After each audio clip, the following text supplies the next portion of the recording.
Let me focus on the issues that I think bread and butter issues that impact everybody. I want to know, if you get elected president, how fast you're going to be able to fix our borders, bring us back to energy independence, how quickly you might be able to work to change the school system, bring back law and order and safety and security to this country and every town and every city, because I think people need that if they want to pursue happiness. How quickly can you shift gears and move this country? Okay. I think very quickly. Let me just say, so I heard DeSantis saying, oh, well, I get 8 years, I get 8 years, he gets 4. You don't need 4 and you don't need 8. You need 6 months. Within 6 months, I said, within 6 months, this can be done.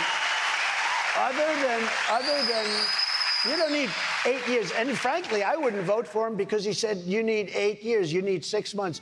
We're going to drill. We're going to get our energy down. When the energy comes down, other things come down.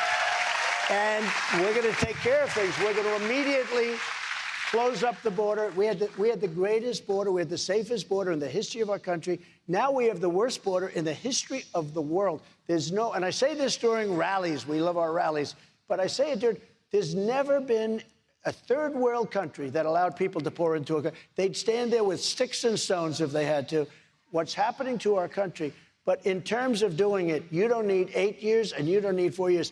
We can have a lot of it done because these guys are amazing. The oil guys, they will be. In fact, I had it so low that we had to raise it or they would have all been out of business. We had so much oil, we didn't know what to do with it. We bought a lot of it for very little for the strategic national reserves that he then took to keep the prices down before an election. You know, we had the strategic national reserves almost full. And then Biden came along and took it to keep prices down. It's called artificially down. And the thing is almost empty now. And that's meant for times of war. It's not meant to keep a price down for an automobile. It's meant for war, for real problems. And we had it 75, think of it, 75 million barrels. And I bought it for peanuts. And Congress, I had to fight Congress. And the pricing was so crazy and so good. And we needed a place because we had so much. So we started filling it up. This guy comes along, and he takes it for automobiles, for people so they, before the election, so the price could keep down. Now it's totally empty. It's the emptiest I think it's been in 50 years. Down 48%. And it's so sad. And by the way, the price is still very high.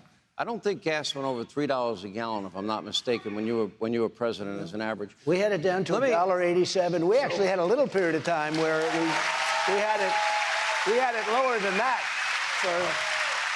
But the energy companies, the oil companies weren't going to last. I had said, wait a minute, I love it in one way, but in another way, they're all going to go bust. We got to get it up a little bit.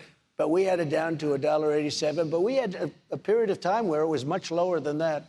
It was too low, actually. So we have. That's a good problem, by the way. That's a much better problem than it's at $6 and $7 and $8 and $9. Hey, Sean Hannity here. Hey, click here to subscribe to Fox News YouTube page and catch our hottest interviews and most compelling analysis. You will not get it anywhere else.